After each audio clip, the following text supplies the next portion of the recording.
Hi, everybody.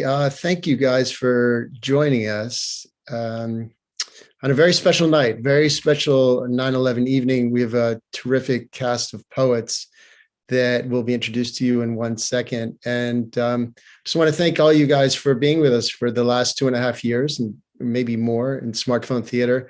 We'll still have some more. There's some formatting things that are changing, but again, thank you guys. It's been such a pleasure creating for you, and both in plays and in poetry and in conversations. More to come, but we wanted to take this time and just say thank you. My name is Todd Felderstein. I'm the founder and one of the directors and the producer of the whole shebang. So I'm enormously grateful for you guys and you're continuing to visit us and hopefully enjoy everything that we provide. All right, without further ado, I want to introduce Devon O'Brien, who put this whole evening together. So Devon, come on. Great. Thank you, Devon. Devon, I'm going to hand over the reins to you, and I will see everybody at the end. We're going to do a short Q&A at the very end. But know that we have all of our poets who are going to be speaking. And then at the very end, we have a poem that's written by Devon. So again, here we go. And Devon, you take it over from here. Thank you. Got it. Thank you, Todd. Welcome to Smartphone Theater and this special edition of our poetry series for today, the 21st anniversary of the attacks of 9/11. We chose the subject of Civic Matters. In my Webster's, there are 3 definitions for civic. 1, appropriate to a citizen, as in civic virtue. 2, pertaining to a city or other municipality, as in civic life. 3, relating to citizenship, a member of society, as civic wisdom. Poets get a bad rap. Sometimes people think of us as self-involved or frivolous folk. Well, maybe that's true, but we are citizens of communities and cities. We are members of society with a unique ability and therefore some responsibility to express our civic concerns. And given the date and the state of the world, we have invited poets to compose poems on civic matters that matter to them, or to answer the question, where were you on 9/11? On that day, we pledge to never forget. Today, my fellow poets keep that promise, and we will all, they will join me in a reading of my poem, which answers that question, 9/11 in LA. Now, I would like to welcome and introduce our poets. First, beginning with Michael Cavanaugh. Michael, would you come on out? Ruth Lerdahl. David Selby. Smokey Miles. Kevin Kelly.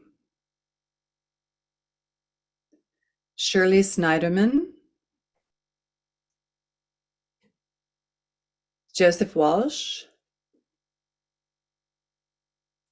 And Donald Norman. Our first poet, I'd like to introduce Michael Cavanaugh.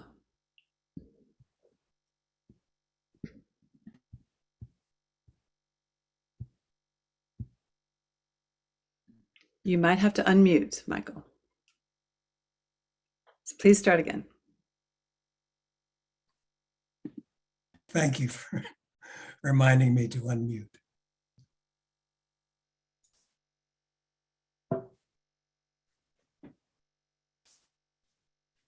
Civic Matters. The name of my piece tonight is called The Rise and Fall. The many matters. What can these matters be? Yes, there are many very easy to see. Should it really matter what the matters are today? Some, actually many, say this or that matter doesn't matter anyway. But are there really serious matters? Are there serious matters that really do matter? Does one matter more than another matter? Are there one or more matters we should consider and contemplate, cogitate upon and mull? Are there other matters? Not so much. Is one matter a major matter, another a minor matter, sort of like baseball? major leagues, minor leagues. A big deal matter, a little deal matter, a no deal matter. Who decides the size of the matter? Big, little, or none at all? Who makes that call? This matter is a really big deal, or not. Perhaps that's a call that each of us has to make for him or herself. And is it possible that that call might go something like this? What are the matters that matter to me? Now, I'm a mild to moderately intelligent bloke, and there are some matters that do matter to me. And to me, they are no joke. The matters of climate change and global warming matter to me. Glaciers disappearing into the sea matter to me. Shorelines disappearing, covered by this new sea, matter to me. More drought, less water, those matters matter to me. Record high scorching temperatures and raging fires too. The word monsoon being used where it never was before, as unimaginable floods inundate the land. Environmental degradation, vast amounts of deforestation. Those matters matter to me. The matter of global overpopulation matters to me. 8 billions, we're told soon there will be. That's too many.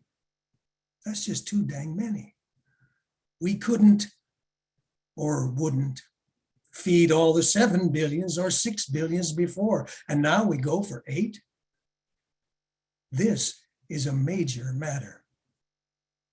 But for many of the billions, it doesn't seem to matter. Granted, there are millions for whom these matters and other matters do matter, many millions all around the world. But many millions ain't enough when for many billions, these matters and other matters don't matter at all. In another piece that I wrote in a long ago day, I wrote about the good old US of A and its relations to Rome and Greece and Egypt, even Genghis Khan and all the Khans that followed. I wrote about how those in power during those glory days didn't pay attention to the matters that mattered. And we all know the results of that universal disregard. Those big shot powers are no longer big shot powers. They all fell into that all-consuming fire, the rise and fall of the Roman Empire. Now, the earlier piece I wrote related to the good old US of A and how it is dangerously close to slipping into the rise and fall of the Roman Empire syndrome. Still is dangerously close.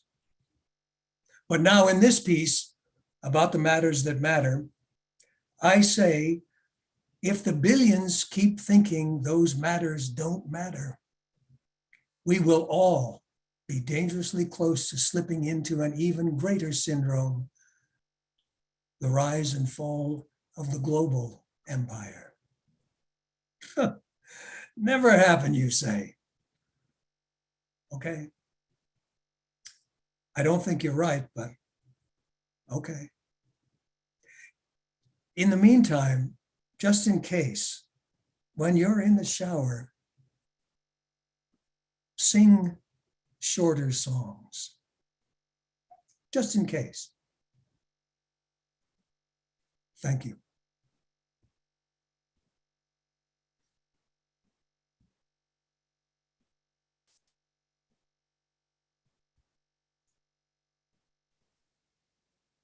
I'm going to read 2 poems.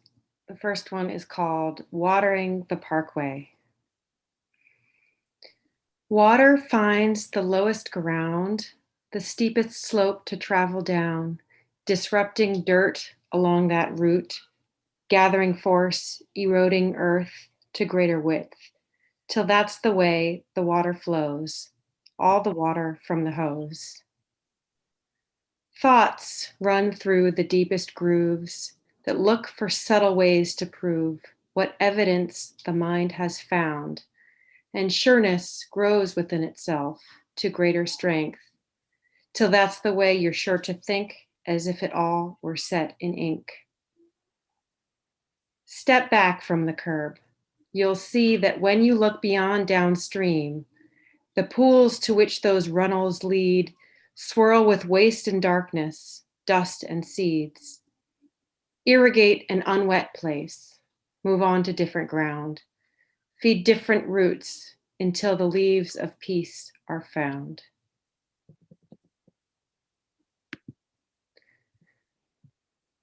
This one is called Gun. You bought a gun to call your own, a signal that your guards had gone. You set to work like other aims, a soccer ball, a video game. The click, click, slide of practice loads reverberate a righteous ode. Uneasy rest through stucco walls. I can't unhear those protocols. At last, your cash competes. At last, an armory, the hordes to meet. A coded lock, a metal keep. Your list complete for dreamless sleep. Thank you.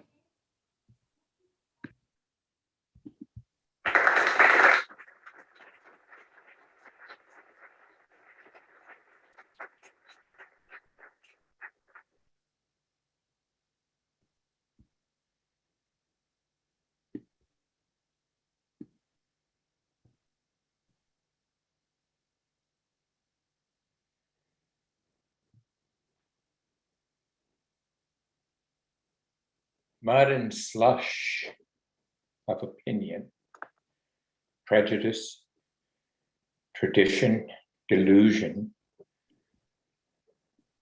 a hard bottom we call reality.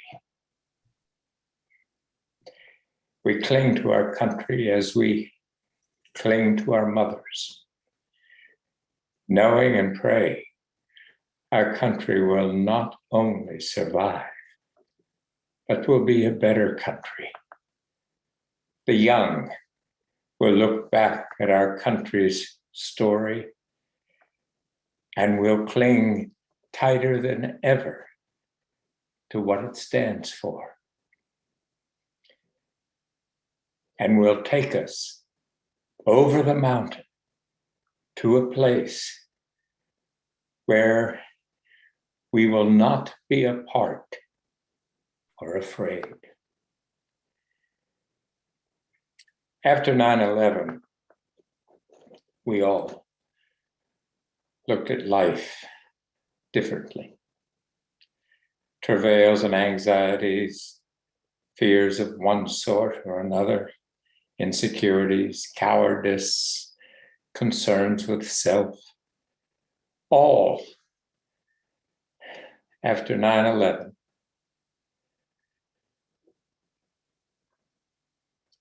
seemed insignificant, though no less bothersome. There were other things to think about, real things. I went to bed very late the night of 9/11. Strangely and disturbingly, I slept soundly. Thank you.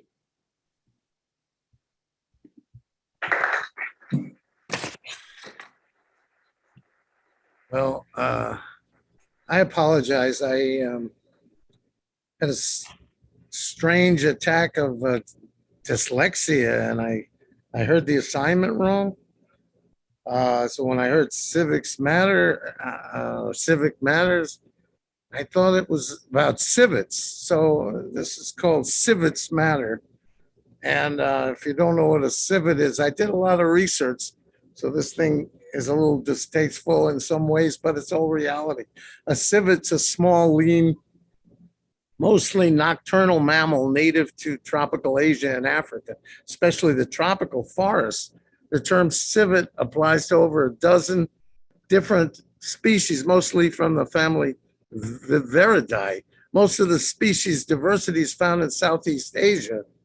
The best known species is the African civet, Civitectus civilla, which historically has been the main species from which a musky scent used in perfumery, also referred to as civet, was obtained. And they often call them civet cats, but here I will explain to you. The civet cat is not a cat, it's more like a mongoose. But if you see it being brash going through your trash, you'll know that a civet's on the loose. Now I wonder why it's called a cat when it's really just a civet.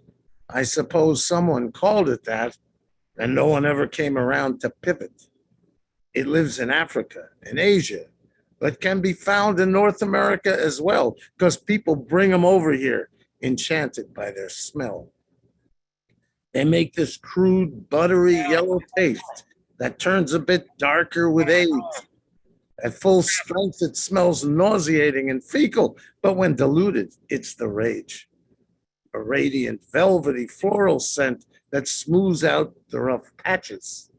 It adds the bloom to fine perfumes, which from their perineal gland, man catches.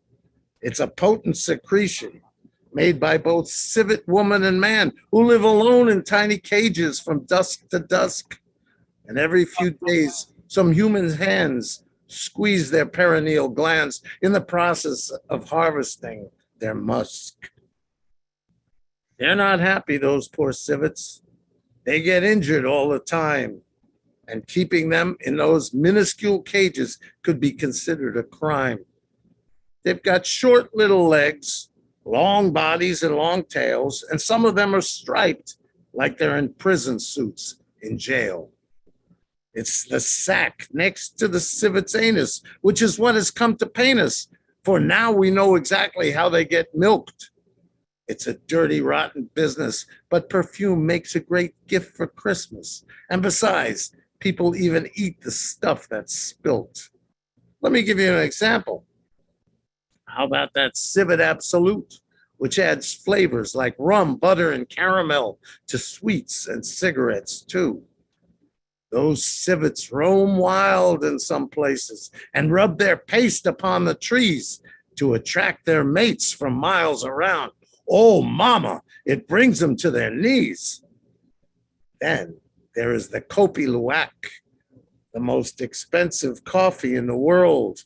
It can be $90 a cup, having been run through the guts of civet boys and girls. They grow them in Indonesia. They feed them coffee cherry fruits. They can't digest the coffee beans. They poop them out. There is no substitute. If someone pooped out some coffee beans, just like those fabulous civets, would you wash them up and brew a cup? And then would you go and sip it? Ooh. Or would you only let a civet plop out your coffee beans because they taste much better than the ones from human beings? Would you poop like a civet and make the output trays expensive, celebrate with a nice Glenlivet, and not go on the defensive? You do like to drink coffee. You do like to smell good. And by using that poor civet, you just knew that you would. Those Asian palm civets eat banana, mango, papaya. Some civets eat meat like chicken or rat or whatever they desire. Some people do eat civets. That wouldn't be my choice, but they say their meat is gamey, and when it's cooked right, it is moist.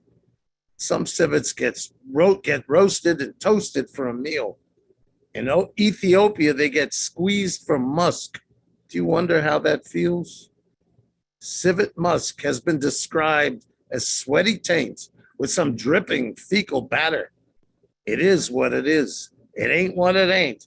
But for sure, yes, civets matter. Thank you too much. How you doing? My name's Kevin Kelly.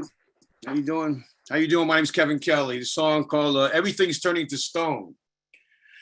I have heard the story told by fool and wise man, young and old, everything's turning to stone. Black or white or rich or poor don't seem to matter to me anymore. Everything's turning to stone. Bombs falls, walls collapse under the rubble, nothing's left. Everything's turning to stone. I look around and all I see is the greed of a global economy. Everything's turning to stone. Well, as the fires were blazing, the man said next to me, are you a man of anger or you a man of peace? I said, brother, I ain't sure no more. All I know is this, everything's turning to stone. I met a woman, she broke my heart. Now I ain't quite sure where I'm gonna start again. Everything's turning to stone. I guess someday they'll bury me. Then I'll finally get the chance to see if everything's turning to stone. This is called It's All Good. Big man breaks his back working into the night. I watch him in the marketplace. One hell of a powerful sight. I said, mister, I don't want to get in your way. I just got to get me some milk. He said, don't you worry about nothing at all, because it's all good. On a bench, I sit waiting for the bus next to a mother and a son. Little boy points across the street at a rag man looking for his lunch. Little boy say, mama, why is that man looking like Jesus? Why is he in that garbage can? Mama say, there before the grace of God go I, son, and it's all good. 3,000 people in that terrible crash. Can't make no sense, can't make no sense, can't make no sense of all that. We all want the mystery because we can feel the weight. Heavy hearts on long winds blow and blow and blow and blow and blow and blow. I visit my friend Russ lying there in a hospital bed. He's just killing time fighting off the spirit of death. I say, goddamn man, this disease, it just ain't fair. He says, come on, K-Dog, you got some life. So you better do some living now because it's all good. I have one more poem I'm gonna read called Our Final Cause, and then I'm gonna get out of here and you'll never have to see me ever again. The time we share together is brief and sometimes hard, yet the wisdom of the ages hears the unheard call from the heroes now forgotten, from the saints who lived to bear the burden of humanity and the depth in which they cared. And the spring preceded summer, and the summer followed fall. I speak in the first person as the poet speaks his piece for all. Yeah, you philosophers keep on asking why us painters we dare draw as the children of the future sing.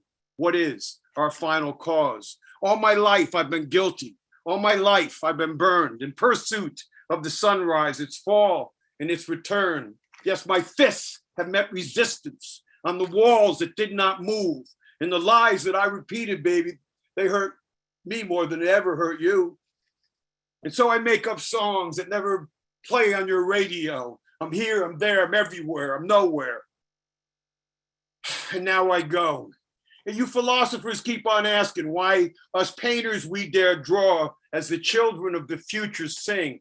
What is our final cause? For some of us, it's Allah. For some of us, it's Christ the Lord. For some of us, it's capital gains. For some of us, it's holy war. And those who remain silent, you are digging your own grave. I walked around this world 3 times. All I found were slaves, imposing their own judgment, chained by their own chains, crying, mercy, mercy, mercy. Yes, we all create our own pain. Now, I may be dying slowly, but I am not dying dead. Sir, there is no earthly reason why the hungry can't be fed. I will shout up on your rooftops. I will sound all the alarms. I will riot in your streets. I will sound the call to arms if you persecute the lonely, the wretched, the outcast. Have we not learned the lessons of our fathers' past to love and love and love and love, and yes, to love some more? I hear the future generations chanting, what does our life stand for?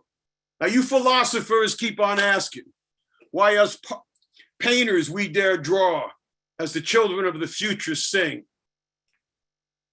What is our final cause? Thank you.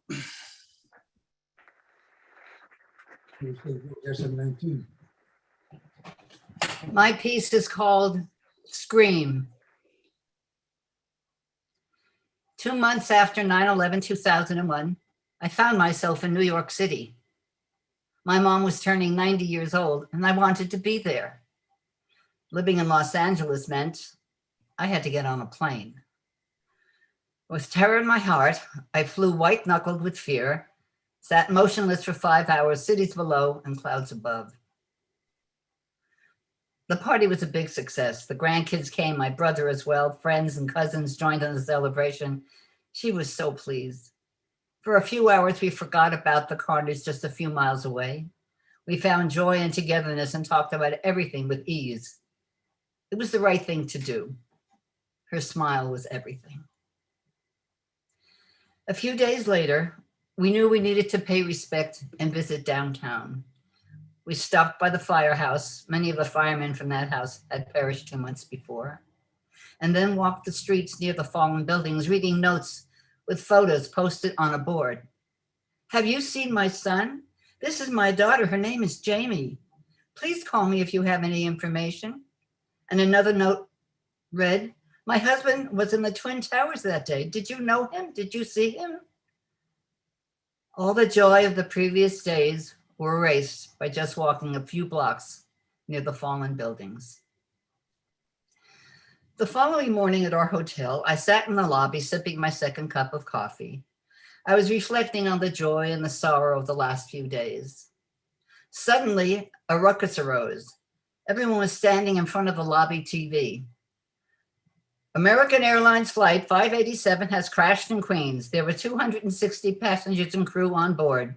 There were no survivors, the reporter repeated. Dead silence. Nobody moved. Nobody spoke. I'm still in disbelief at what happened next. I stood up, I looked at the TV and screamed, I am not getting on another plane. I am not getting on another plane. The rest of the day was a blur. Did the people in the plane that flew into the towers scream, or did they accept their fate? And those who jumped out of buildings so as not to be burnt alive, did they scream as they were falling? Hopefully they passed out before their bodies lay lifeless and broken on the rubble below. Did the wife who later learned that her husband was in one of the towers and the mother who just put her son on a plane to go back to college, did they scream? Did the teacher of the second grade at elementary school in Sarasota, Florida scream when she learned why President Bush left the classroom so abruptly? And those across the Hudson River in New Jersey who watched the planes crash and the buildings come down, did they scream? Did they stand motionless in disbelief? Over and over and over again, the police, the firemen, the mayor, the reporters could not find answers. No relief. And the Pentagon and the field in Pennsylvania, how to exist and stay alive even in the mania. The patients were too busy trying to stop the plane from crashing. They did not have time to scream. The next day, we packed our suitcases, paid our bill, and left the hotel. We rented a car and drove all the way back to Los Angeles in silence. Thank you.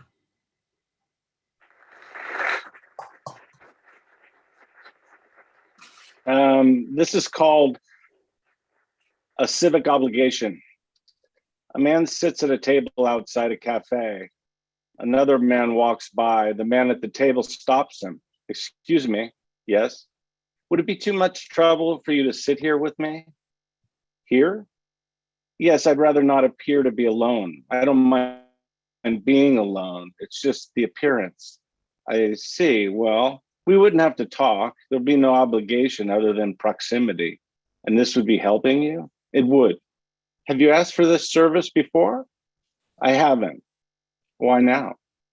I suppose something came over me, a need for a stranger's company, a need to not get to know someone, yet to have them near, to not look into their eyes, but to know that they're there with no use other than to be near, as alien and comforting as space. It's not a difficult job. I've never shied away from a challenge. You'll have the benefit of being able to ignore someone without the fear of hurting their feelings. No talking, no understanding, no acknowledging, no sympathy or patience. Yet we're talking now, simply setting the terms. And my time would be my own to do with what I will entirely. And we would be free to not know each other. It's implicit in the arrangement. I could order coffee, check my messages. I prefer that you refrain from using your phone. I think I could manage that. Then it's settled. Yes. Thank you.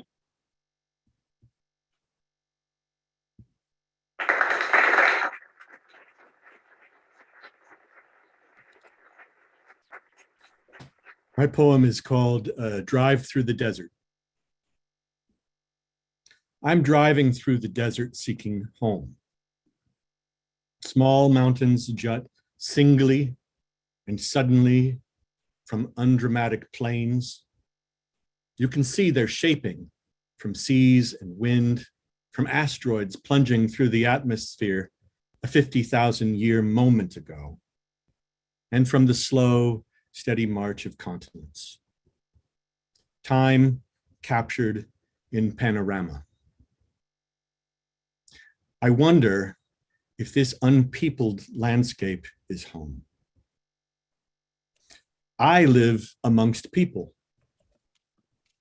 but I don't know why so many live on the streets between empty houses. I live in a city, one not yet lost to flood or fire, yet still there is a sense of dissolution, of edges crumbling away. I live in the most advanced of technological wonders, yet new diseases are like barbarians at our undefended gates. And our technologies have created too many experts, too much hubris. I live in a system supposed free, but I don't know what my rights are today. They've changed since yesterday, and the highest bidder seems to be hoarding them all. Country once seemed like home, and I slip along the borders of this. I slip along inside these arbitrary boundaries, but I no longer feel welcome in a nation that no longer welcomes.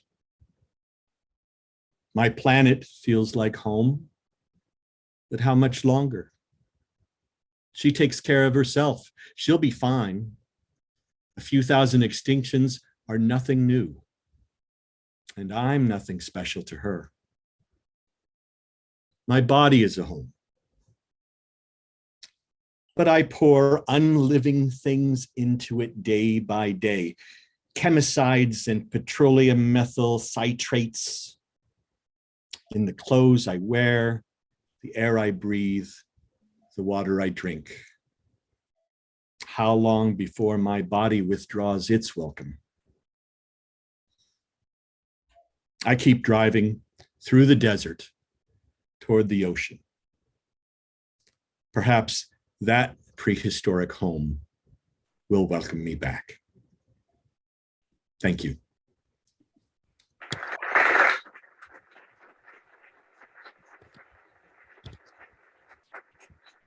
Thank you, poets. And now the poets will join me in a reading of my poem called 9/11 in LA. It reminded me of the War of the Worlds, that old and infamous broadcast by Wells, what I heard when I first turned the radio on around 8 a.m., having left my son for the 4th day of the 7th grade at his school in LA in Laurel Canyon. On our way there, streaming along the streets, I marveled at the lessened traffic while my son sneaked a nap in the back. "What time is it?" He'd perked up when I turned into campus. 12 of 8, I answered. By then in New York, there were no World Trade Towers, and in Virginia, the Pentagon was in flames. But I didn't know then when I pulled in for the drive-in and the drop-off. I heard a girl say, "Mom, I want to go home." I attributed it to some teen trouble I was not yet called upon to cope with. I said, "I love you." I said, "Goodbye."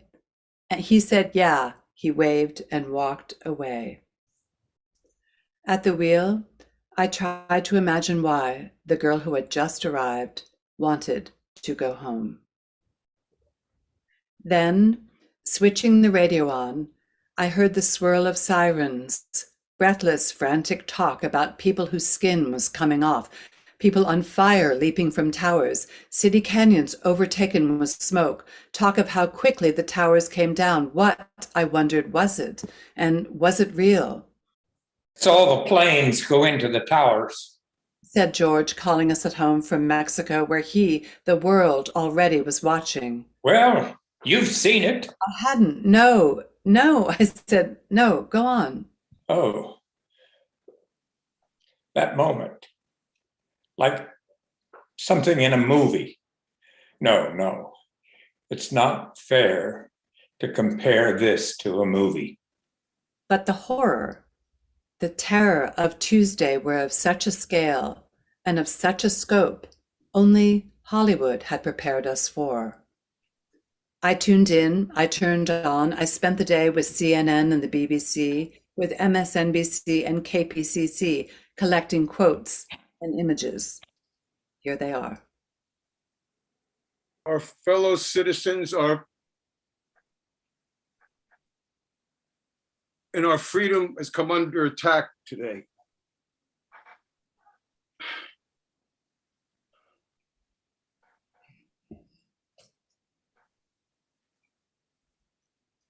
Joe, you're muted.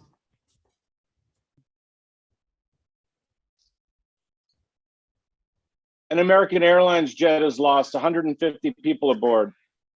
The president cut short his trip to Sarasota, Florida. He is on his way to Washington. How did the CIA not know about this? But how many of these have we broken up? There's a new thing out there, asymmetric warfare. It put the hole in the USS Cole. It made the embassies in Africa explode.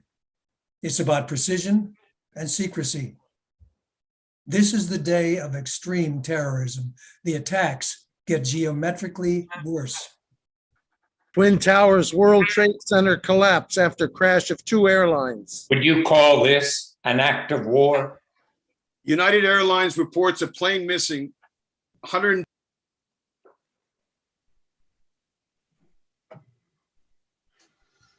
Three weeks ago in London, Peter said on CNN, there were warnings, whisperings of a huge and unprecedented attack on the US, on us.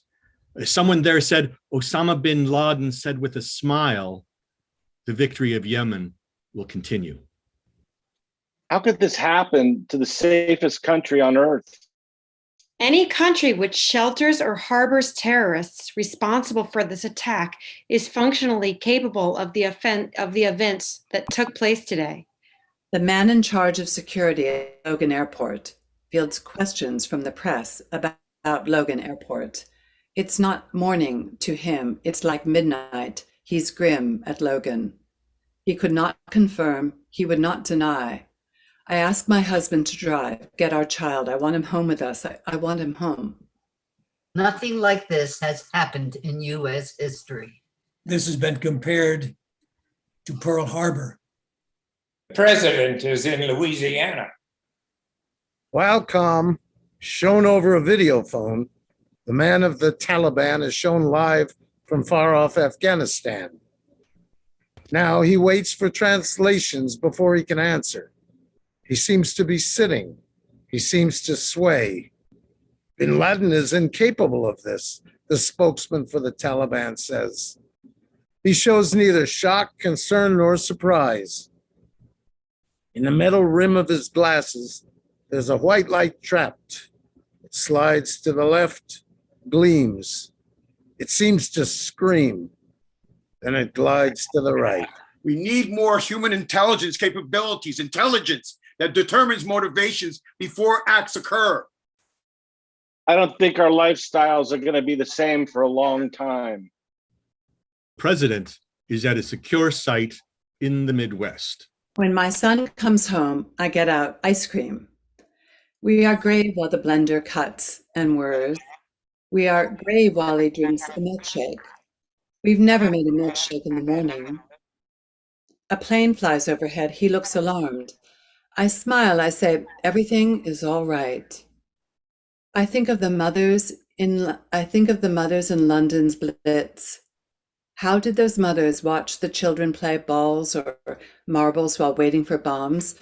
I say to my son, on Pearl Harbor Day, your grandfather worked at the Chronicle in San Francisco at the city desk. He wrote the lead for the paper that day. As my son sips, I can tell he's impressed. Airline crashes in Somerset, Pennsylvania. This is a fluid situation. It's changing all the time. The U.S. is a unique power, a uniquely open country, and we are uniquely vulnerable. And now the president will speak to us. He walks into a room somewhere, maybe Louisiana, perhaps Nebraska, only there's no audio. The picture breaks up, looking like something by Hockney. In New York today, the Twin Towers fell. In Virginia, the Pentagon's in flames. A plane that may have been bound for Camp David came down in a field in Pennsylvania.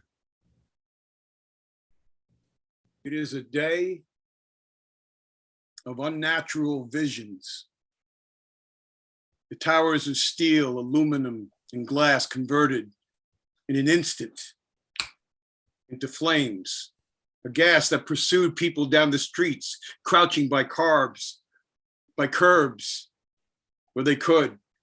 It coated the living with dust, with ash. A video camera trembles, records frantic shadows pursued, hunted by smoke. The smoke is systematic, democratic. It skips no floors while wordless, wondering, motionless and trembling and appalled spectators on a corner watch the smoke burst downwards, floor by floor by floor by floor. This is the sort of thing that makes us rethink everything. Can you describe what you saw there, Mr. Mayor? The most horrific scene I have seen in my life. Says Rudolph W. Giuliani, the mayor of New York. He went downtown when the first tower was hit by a plane. He and his aides were trapped in a building nearby at 75 Barclay Street. Our thoughts are first for the enormous loss of life, the loss of firefighters and police officers alone. He stopped. The mayor of New York could not talk. He started again. And for the tragedy going on in Lower Manhattan. There are 170 hospitals in New York, all in triage, ready for the stream of ambulances. The Red Cross will be setting up stations for blood donations. New York City is on heightened alert. New York City is secure. Everything is safe right now in New York City. New York City is closed Everybody, in their own way, should say a prayer.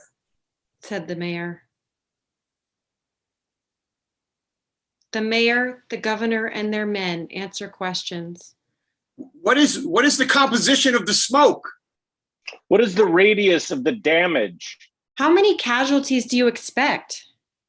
While these words are seen, they scroll on a screen. 50,000 people worked in the World Trade Center. Each of the World Trade Center towers had 104 floors and 21,800 windows. The towers were built by the Port Authority of New Jersey and New York. Tower 1 was completed in 1972 and Tower 2 in 1973. The number of casualties will be more than any of us can bear, said the mayor. 53 injuries reported at the Pentagon after a plane hit the west side of the building. For security reasons, the Secret Service doesn't want the president in Washington. How could this happen to the most secure of secure buildings? No one can stop us, our freedom and our way of life. The New York primary is suspended. The ballparks are closed. The UN's empty. Trains New York bound are told to turn around. A sign on the drive nearby New York reads, "Serious problems, avoid New York." Congress is evacuated. US airspace is closed. International flights are diverted to Canada. All planes in the air are ordered land anywhere. Both Disneyland and Disney World are closed. And at the White House, there's nobody home. Yeah, we should retaliate, but who are we going to hit? Who are you going to go to war with? I mean, we don't even know who we're fighting. Get the president to the White House. Send a message. Has anyone taken responsibility for this? There is a street in the Middle East where people cheer when they hear the news. They wave from their cars, honk and celebrate. An old woman does a dance. Little boys wave little flags. Children are given sweets. When they hear, some men grin from ear to ear. "This is a sweet," says one, "from Osama bin Laden." We have a report that there are good indications that people associated with Osama bin Laden are responsible for the attacks. It was a complex plan carried out by many and at multiple airports. The terrorists took over the cockpits. Surely they knew what they were doing. They knew to fly a plane, to make it hit a target, a tower, the Pentagon. Surely they knew what they were doing. They chose planes for their flammability. Few think of the normal people in those planes. I'm sure there were teenagers and babies that suffered tremendous terrorism.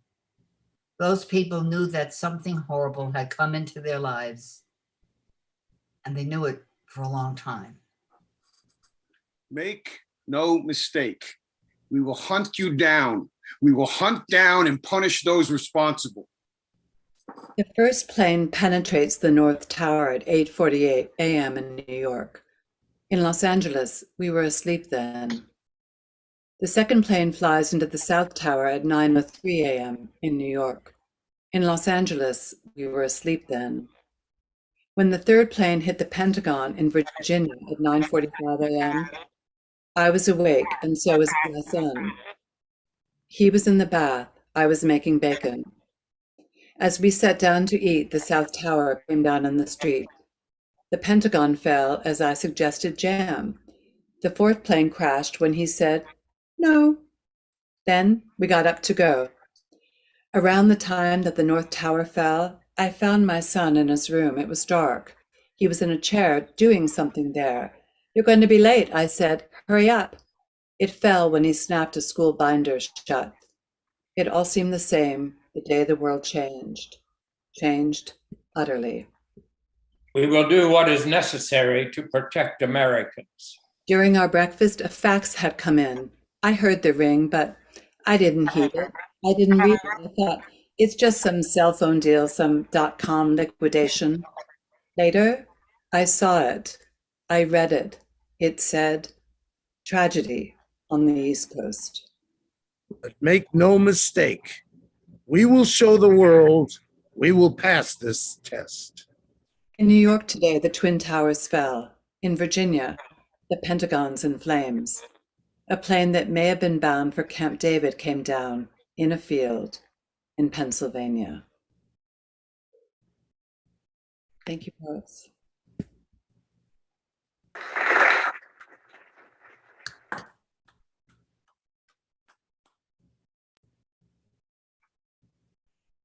Hi, so I'm going to jump in. Thank you all for a wonderful evening, wonderful readings from the top to the bottom. So thank you guys so much. I am going to open it up. If anybody in our house, I'm really happy to see that we had a good audience tonight, both here and on YouTube. So if anybody wants to ask a question, share their thoughts on this particular day, I do have, here we go. Cheryl, I'm going to, Cheryl Storm. So just unmute yourself. There you go. Hi. I remember 9/11 when I was working at a hardware store, and our first thought was some idiot in a private plane didn't know what he was doing or was drunk, or we just couldn't fathom a big plane going into it. And it was a state of shock the rest of the day. The owners of the store turned to the local news channel so we could listen to the coverage for like days afterwards. And my daughter is 10 going on 11 at that point. And she had heard about it at school, but I had to tell her that her cousin, who was 10 years older than her, might be having to go over there. And the look on her face when she knew that Nick was going to have to go overseas. Luckily, he made it back both times and everything, but it definitely changed our lives. Yeah. And I don't know, it's just so hard to comprehend anything else happening like that. You know, the thing that we remember where we were at, you know, like when we were kids and Kennedy was shot, everybody knew where they were. And this is our Kennedy being shot, basically. Exactly. And I wanted to say thank you again to David for talking to me last March. It was about 2 weeks before my birthday, best early birthday present I ever got. That's great. Thank you, Cheryl. Thank you. Thank you for sharing and tuning in.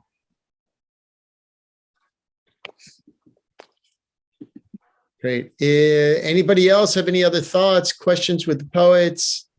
And Devon, let me just ask you before our night's over. When did you write the poem at the end? And was it 9/12 that you actually sat down, or?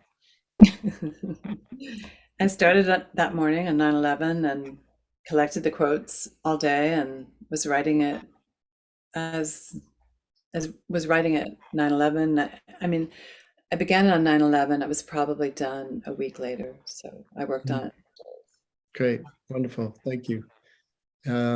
Kevin, your pieces as well. Your song and so forth, were you the moment the 9/11 occurred? I was sitting in front of the TV the whole time with my guitar and just kind of went from the C chord to the A minor, C chord to the A minor, and went to the F, and then I just wrote the verse, and then I don't know that the next morning I think I wrote the chorus. Wow, amazing. And and then I recorded the song, and then I recorded again, and this was nice. I mean, I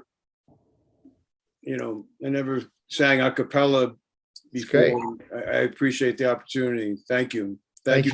Is your song out here? Is it out there? You can go to kevinkellymusic.com. There you go. You can hear Everything's Turned into Stone. It's all good. Beautiful. And what was the other one? Oh yeah, and down in Tompkins Square Park, you have our final cause. So awesome. My stuff is out there. All right, cool. Just keep pointing in the right direction. Thanks. Diane Glickman, you are live.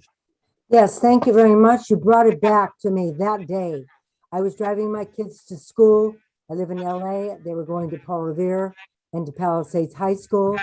And then I had to go and teach at Palms Middle School. I was a special education teacher, and the kids I had 11 through 13.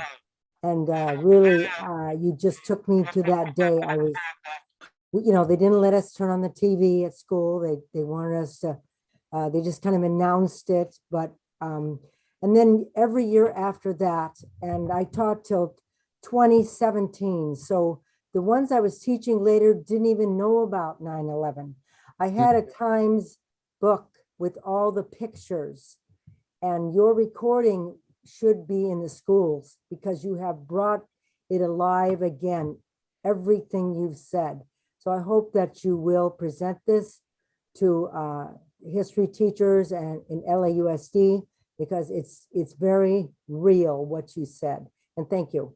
Thank you, Dan. And if you have, you know, we do make it accessible. I mean, it will be accessible shortly online, but if you have someone in mind, you know, feel free just to shoot me a note and I'm always happy to reach out and share the work. So, You said it's on YouTube, so you need to send me what that is. Sure. Well, Smartphone Theater has a YouTube channel. So it's just Smartphone Theater at the moment you go into YouTube. And we have lots of playlists, and this one will be attached to the poetry playlist. Okay. But so we have the live stream that's going to go up automatically, but there's going to be another version that I tweak a little bit that'll go up probably by the end of the week. Okay. But feel free to reach out to me at Todd at Smartphone Theater. So, you know, and then we could take it to the next step. Okay. Thank you for suggesting it very much. Yes, thank you, Diane. I just wanted to say, Todd, thank you for creating this venue of Smartphone Theater, which has nourished poets and playwrights and actors and given us an opportunity during lockdown to work together and be together and to be in people's living rooms or, you know, kitchens or houses and to share our work throughout. And I hope people are donating to Smartphone Theater, making a donation. Click on that and send Todd some funds to keep this going. And also, I just wanted to say, gosh, you poets, you were wonderful. I loved your poems. Smokey, I'll talk to you later. I don't know why you didn't consult me, but you know, anyway, thank you for that levity in the midst of this difficult subject. You all inspired me, really. So thank Great. you. Thank you, Devon. Thank you so much for pulling this together. I really handed you the reins and you were just beautiful in it from soup to nuts. So thank you. You really, you know, 9/11, you brought the essence and the what was necessary in telling the story. So thank you so much. You know, it's 6 o'clock or a couple minutes of. If anyone else wants to chime in, please do now. Otherwise, you know, check your emails. And I'm looking at the attendee list, and we have people from on both coasts. So thank you guys so much, both in here in LA and in New York. I'm thrilled to see you guys here. And again, if you want to reach out, you can reach out, email me, Todd at Smartphone Theater, or everybody knows everybody for the most part. And all I can say is thank you, poets, so much. We'll still do the wrap up. So I'll send you guys a quick link and we'll do a quick post show wrap up. Otherwise, everybody else, thank you guys for tuning in. And yes, Devon mentioned the donation. If you guys want to donate, there's a link on the website, which is smartphonetheater.com. Okay. Again, thank you all very much. Have a wonderful week. Be safe. Bye-bye. Thank you. Congratulations, one and all. I know.